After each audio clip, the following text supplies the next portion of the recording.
All right, here we got the Jack Nicklaus, the great Jack Nicklaus. I'm going to show you as we go through this progression of each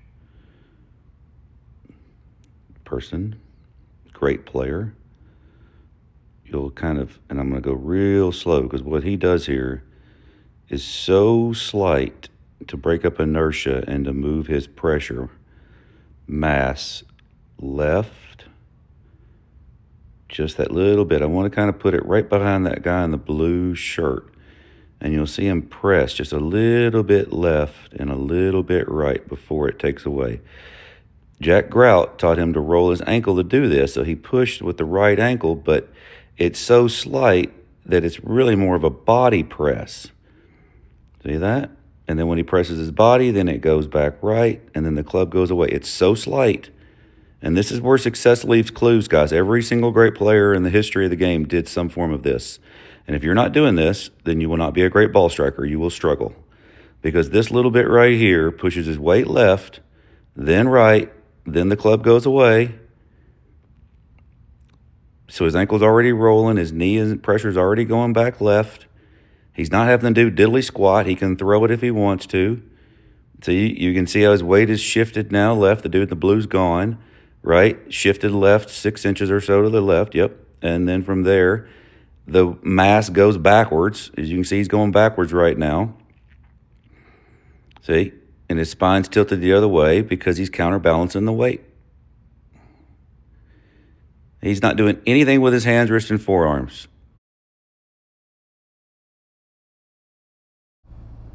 Nice. All right, guys, this is Bobby Jones. So as we're going to scroll on through here,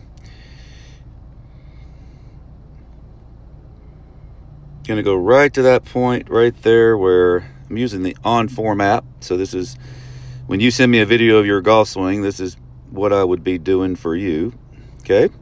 And I'm going to put it right here in the middle, and you can kind of see right here, he starts pushing the hands forward, but he really doesn't. It's from the knee, the ankle, the hip, everything goes left. I'm going to kind of back it up where you can see it. Right there. Left, then right. Left, then right. Before the club moves away. Then everything goes away. It's already pushed the ground. Leg is straight.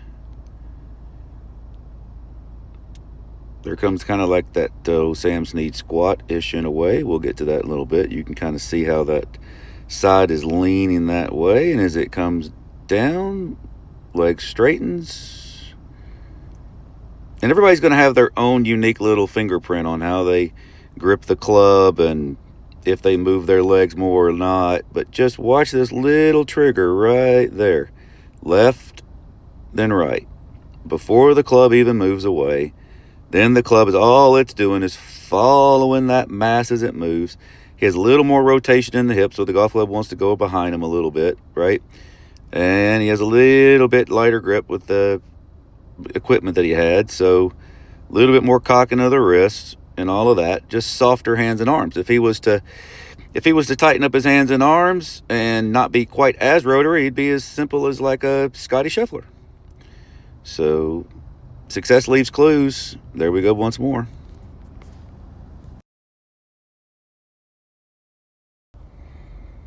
All right, Bryson DeChambeau. So we can kind of see how the angles here of the On-Form app goes. There's the left push. And now he goes up. See the joints straight? And this is what I was trying to explain where the guy said I was gibberish. So he actually pushes the ground left and up. Now there's force going back to the right. Left, up, right there. See that left joint going up and that way? That's pushing the weight right, guys. Try to stand there and do that. Let your knee bend and then let it straighten that way. And your weight goes right. So that weight's gone left and right and up. And now the club moves away. And it is responding completely 100% every time to that force. He's not doing this with his arms, triangle, and shoulders like everybody's trying to teach you. Take the club back in one piece. Okay? That's a bunch of bull crap. See, he's following that. Now, because of his left elbow joint being internal and his forearm being external and all of that kind of stuff, he has a little bit stiffer wrists. Okay. And as he continues, the mass continues just moving. He's just responding right there. The right leg's completely straight because it is now leaning forward. It is pushing the ground. Again, force before motion. Every other person that sees this will see that the golf club is gone back, right, and top of the golf swing is here, and now he's transitioning down. That is not what's happening. What is happening is the pressure goes from the ground here, throws the weight back, it's pushing the weight forward. There's force way before motion, way before your little eyes can see it. And now from here, he's just responding. There's like that Sam Snead squat, where that's where you get the most power from, etc. right there. Now from there, he's going to be straightening. The ground is pushing him up, and he extends, and he's just hanging on, right? And then you can do it as fast as you want to do it. And his speed, okay, is way faster than, say, a Hideki Matsuyama, right, who is a great player, but he is not a long driver, right? He can hit it 300 to 320 yards. That's plenty long enough to win on the tour. I'm talking about the 140 to 150 miles an hour, right? And all of you guys want to try to create as much speed as possible. And that's how you're going to do it, right? So from right there, he has more speed going back, slings it more, and goes through more. Hope you guys can see this. All right, we have the aforementioned Matsuyama. So let's rock and roll here. So check this out. First of all, and I'm going to play it. There's one when I let it go, it'll be kind of loud, but I want you to see this. Right before he takes it back, and it ain't that slow, by the way, guys. Again, success leaves clues. You guys need to get one. Look at this. Left, right, left, little shift. It's subtle, guys. Left, right. Very subtle. Tell me if I'm wrong. Left, right.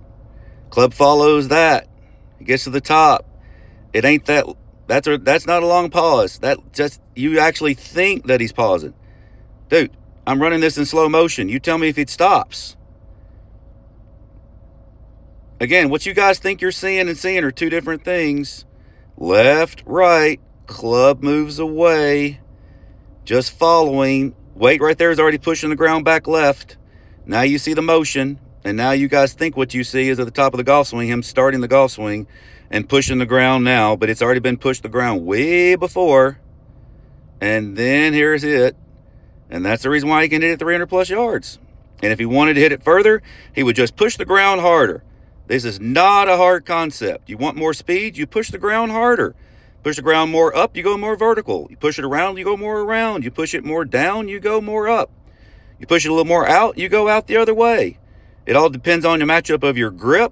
If you guys twist your hands and do something funky, then you're going to have more like a Dustin Johnson move, which again, I could put this on here and he does the same thing. But I think you guys are starting to understand this. Don't do diddly squat. Once you get the correct grip with your hands, wrists, and forearms, they are passive agents. Now, if you grip the crap out of it and you grip it really tight, then your hands won't be able to work correctly. That's when I teach you guys how to have hand speed. If you don't have hand speed, none of this matters.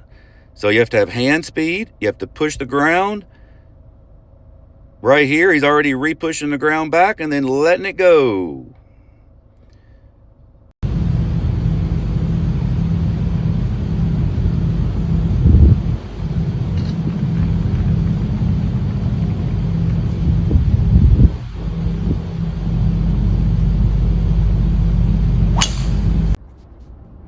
But wait, Jake Knapp swings slow. There's got to be, you're got to be wrong here, Roger. Nope. Watch this. Pushes the shaft forward with the body. You'll see the hands responding. There's the weight going left to the tree. You see it? Left, right, left, right, left, right, left, right, and up, left, right, and up. He just does it smoother and slower, so he allows the golf club to be more mature, as Quan would say, and let the weight really settle. So the squat's not happening other than the golf club being very long. Oh, by the way, there's his left arm broken about in half for all you people that say the left arm has to be straight. Again, get a clue. You'll see how the weight's pushing left right here. When he pushes back down, the ground's already pushing him down, so that makes him squat. When it squats, it makes him stand up. When it stands up, his weight's going the other way, and the club whips like a trebuchet. Check it out. Push forward, push back, push forward, push back, push forward, push back. You want to go long and slow, that's fine. Then let the golf club have a real long swing because, again, force before motion. And you got to be super talented, obviously, and athletic to do this, see? So each one of you guys are going to look a bit different. Don't really care about that. I want you guys to maximize the ground force with whatever you can do and allow your hands, wrists, and forearms to respond to whatever you can do. All right, it's me, and I know I'm not a great ball striker. Do the best I can with what I got to work with, but just watch the little trigger. Now, I'm doing it without a golf ball, obviously, so you can kind of see it. There goes left, there goes right. Golf club goes whipping away. The biggest thing I would see is that I rotate my neck and go up a bit more, right, which tilts me a little bit more left. There's kind of the Jake Knapp, golf club being long. That's why I squat down and go down and then come back up. So that's how I generate a little bit more of the speed. If I wanted more speed, I'd say maybe a little more centered and a little more thoracic extension and a little more up and a little more left, and then that would throw me a little more back, and that might put me in the 140, 145 range. It also might give me a new spine. So anywho, as I'm a 52-year-old guy. So there you go.